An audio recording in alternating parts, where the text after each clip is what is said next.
Tajudeen Ibrahim, the Senior Vice President and Head Research and Strategy, Chapel Hill, Denham, is joining me right now virtually. Hello, Mr. Ibrahim, and thank you for joining me today. Hello, good morning, Nancy. Thank you for having me. Okay, let's get started. Welcome to the program. President Muhammadu Buhari's 2022 budget proposal speech. Let's start with the timeliness of it, like I did say earlier.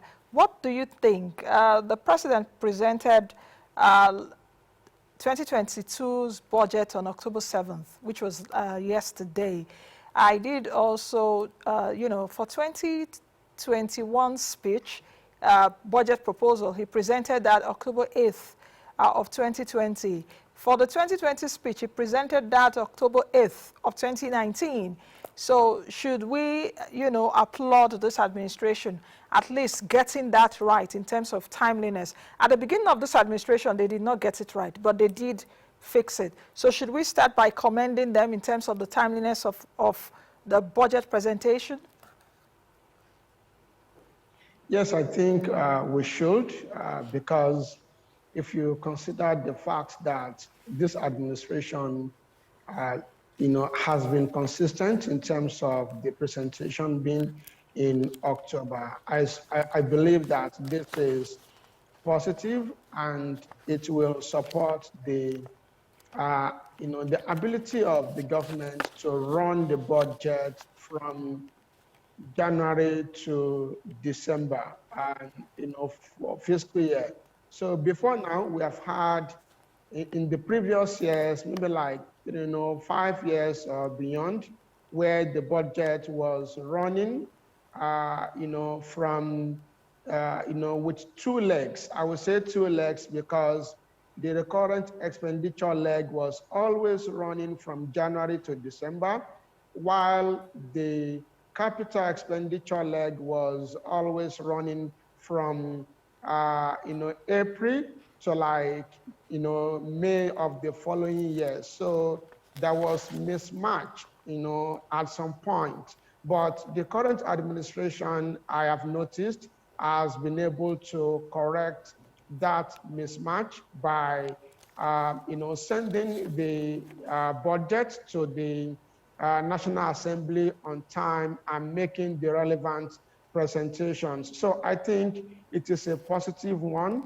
for the government and for the country as a whole, having the budget to run from January to December, both on the recurrent expenditure leg and also the capital expenditure leg as well, in my view.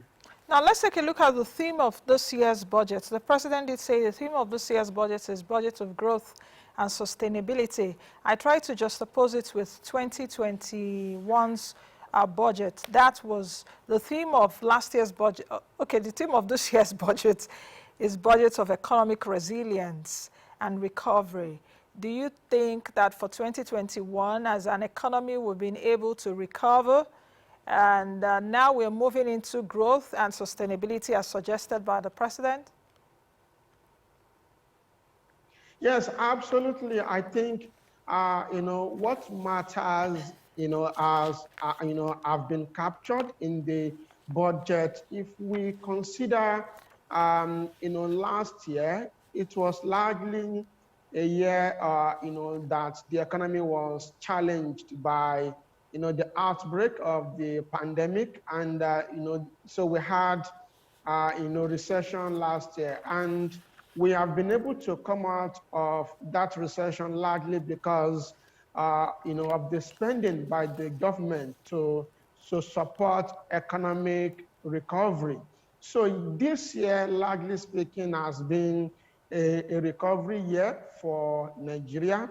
And spending by the government has played a major role in that regard as they continue to support key segments of the economy, or what we can call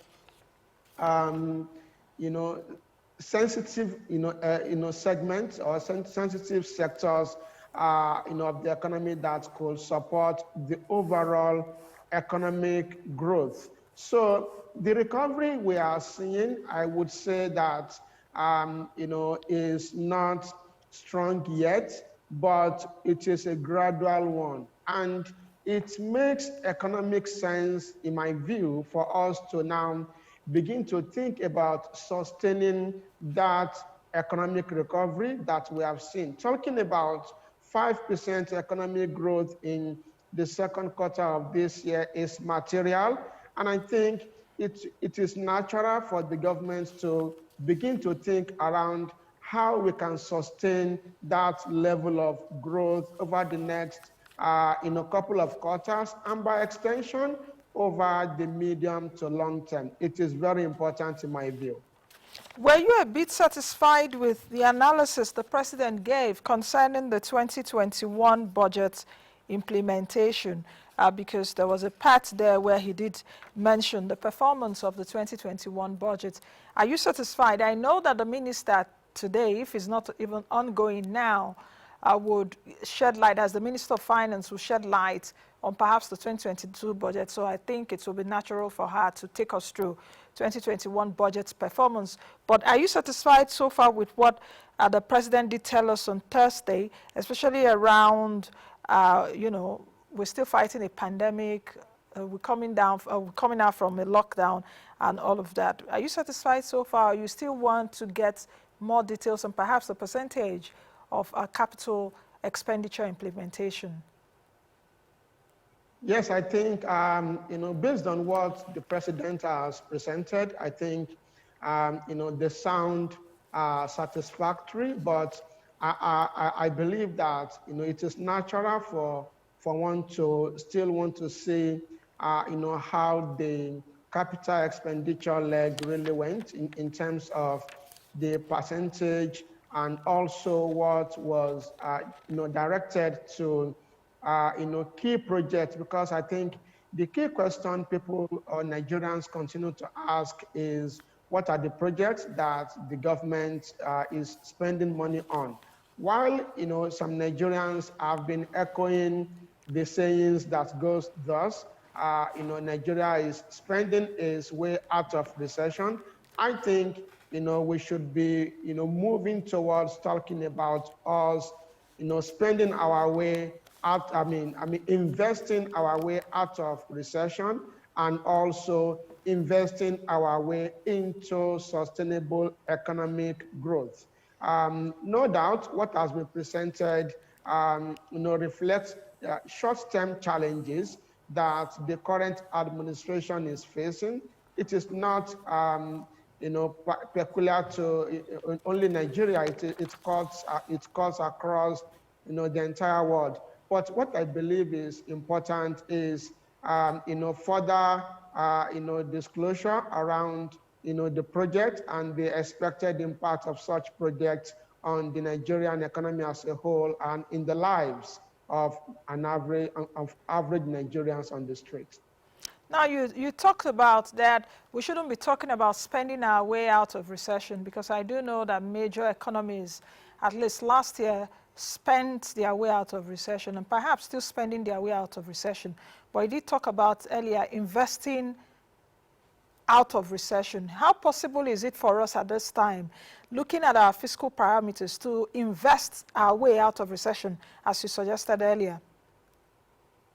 Okay, so because I noticed that, you know, many Nigerians, you know, are talking about the government, you know, spending its way out of recession. But what I think we should begin to look at is investing our way out of recession, because by the time people talk about, you know, spending our way out of recession, you know, easily, you know, Nigerians could be thinking about it as just the recurrent, you know, expenditure leg. And by what I mean by investing our way out of recession and investing our way into sustainable economic growth is the capital expenditure leg of the budget. That is where my focus is, and that is where I believe we should invest our way out of recession, invest our way into sustainable economic growth. When we invest in, you know, critical infrastructure, you know, such as rails that we are currently, you know, seeing the government invest in, and we invest and increase our investment in, in the transportation sector as a whole, and we focus also on, affordable housing for, many Nigerians, we will by then begin to think around such investments, lifting the country out of recession, such investments, putting Nigeria on a stronger footing in terms of sustainable economic growth. Because Nigerians generally, do not believe the government, and the reason they don't is some of these things don't really touch their lives directly. But by the time the government focuses on such areas, I think everybody will agree that the government is willing and ready to spend its way and invest its way into sustainable economic growth over the medium to long term. Let's interrogate this further, because there was a paragraph that the president also did mention that borrowings are to specific strategic projects and can be verified publicly. He did also say that we've witnessed 2 economic recessions within the period of this administration. In both cases, we had to spend our way out of recession, which necessitated a resort to growing the public debt. Now, let's interrogate this further and just oppose it to what you have said, that perhaps we shouldn't try to spend our way out of recession. The president here has said that our public debt is growing because we're spending our way out of recession, and you have the view that we should invest into, stronger recovery and sustainability.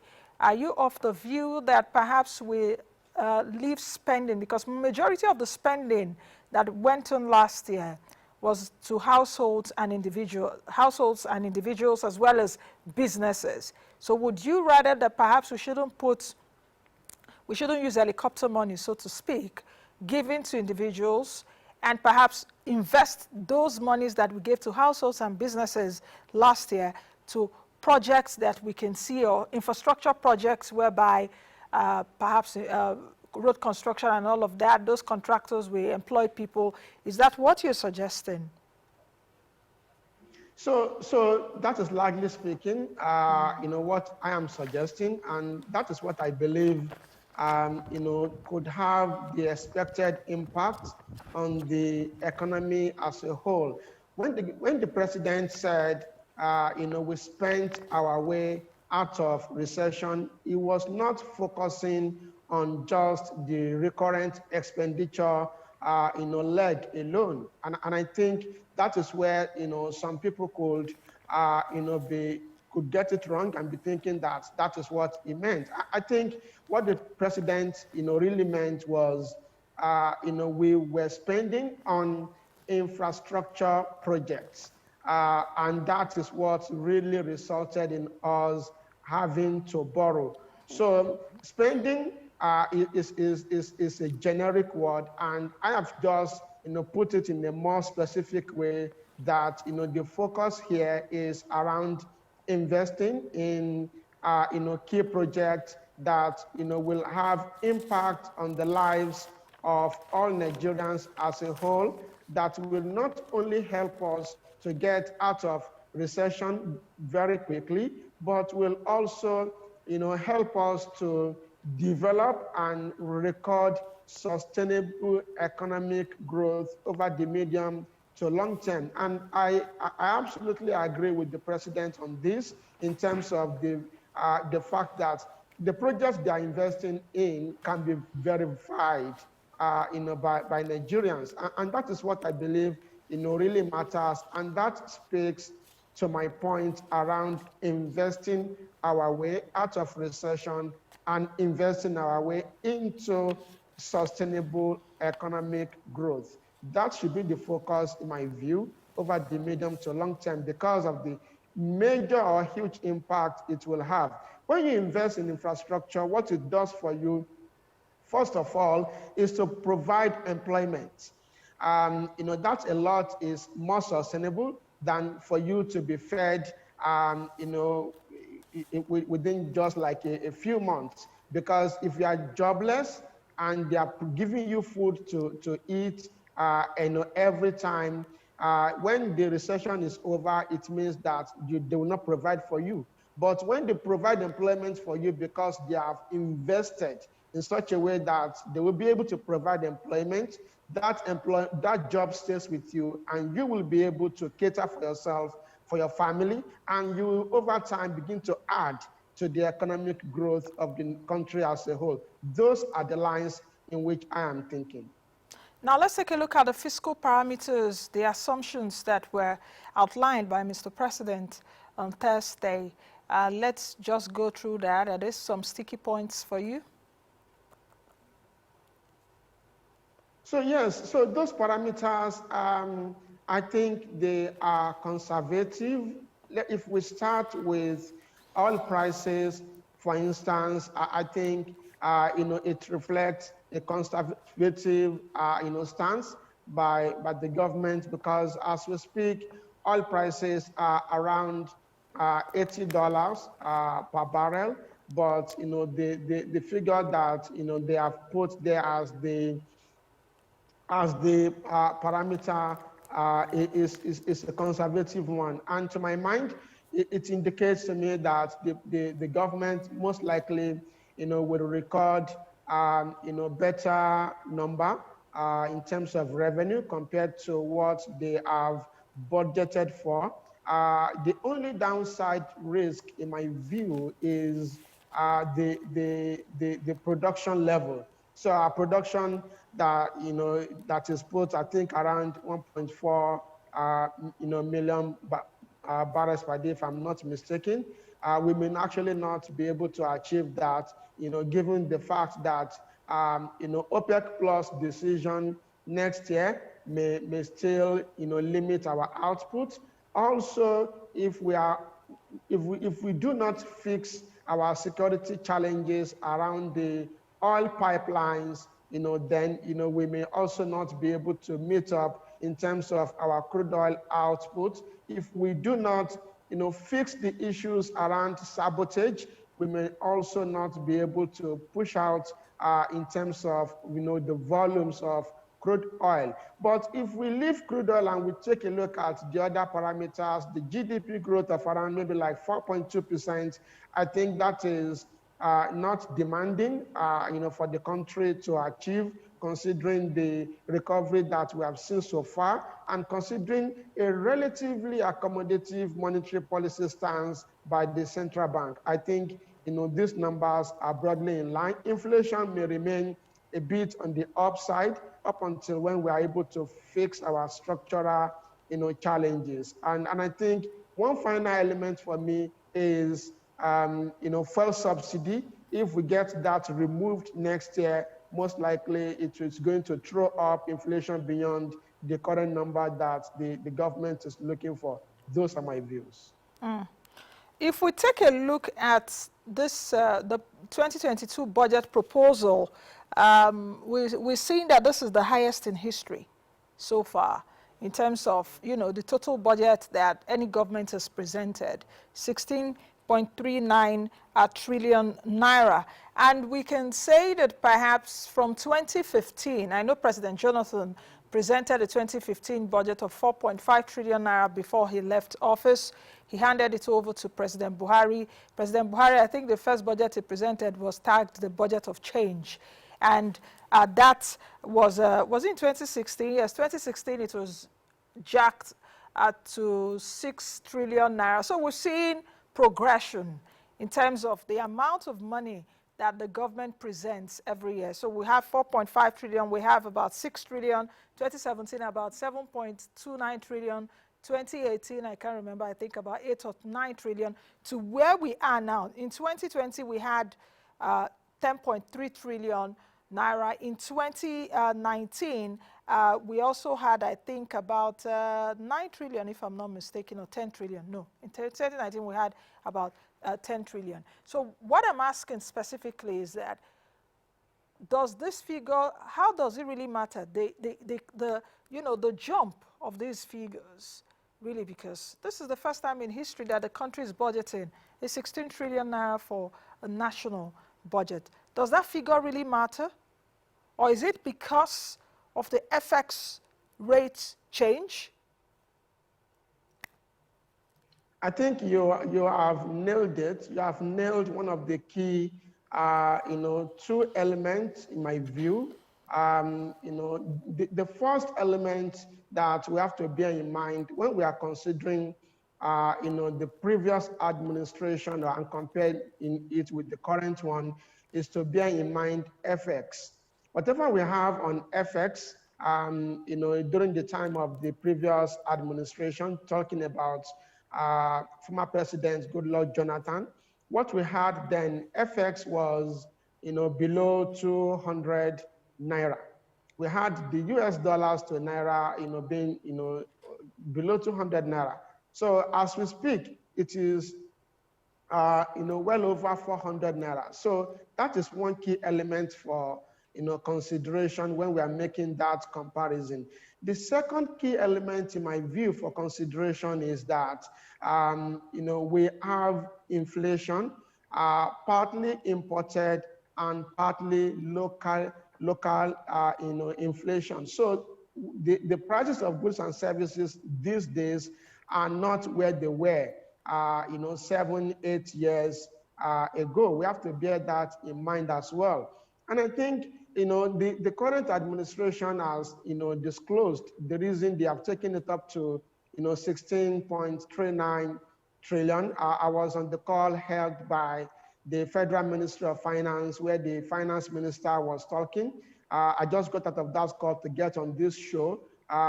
She talked about the fact that the Petroleum Industry Act necessitated the need for them to raise that budget to 16.39. So that is about 2.47 naira trillion increase to the previous presentation of about 13 trillion. So if we look back as well, the previous administration, in that administration, we did not have the Petroleum Industry Act. What we had then was the bill. So that is a remarkable difference between the two administrations as far as the budget is concerned. So what I strongly believe really matters is also to capture security. What we spend on security these days, in the current administration is far more compared to what we were spending on security, in those days. So all those key elements add up to put, pressure on the current administration to spend and ensure that, we see improvement on the key sectors of the Nigerian economy, starting from security, starting from healthcare. Healthcare is another major one. In the 2022 budget, for instance, what we have there is over 1 trillion naira as disclosed by the Federal Ministry of Finance on her slides when she was presenting a few minutes ago. So that is not the number that we were spending on healthcare in the previous administration. We also should bear in mind that there was no pandemic. Now we have pandemic. There is need for us to improve on what we spend on our healthcare sector to ensure that we are able to handle the sector and ensure improvement in the provision of good healthcare for all Nigerians and prepare for future events that could be unforeseen, such as this COVID-19 that we are talking about. So there are a lot of differences that I can talk about when we are looking at both administrations. So there is really in my mind no cause for alarm.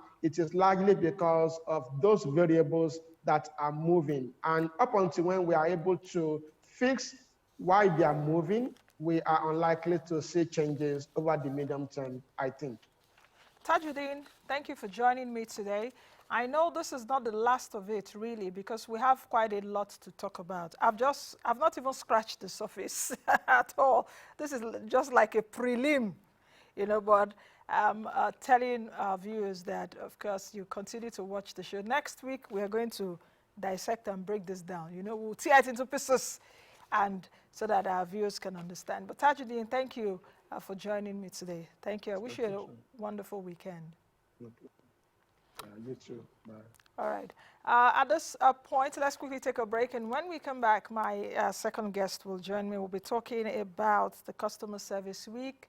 The theme this week is the power of service. How may I be of service to you? And I hope I am, I've been trying my best to be of service to you. But we'll talk more about that when we return from this break. Do stay.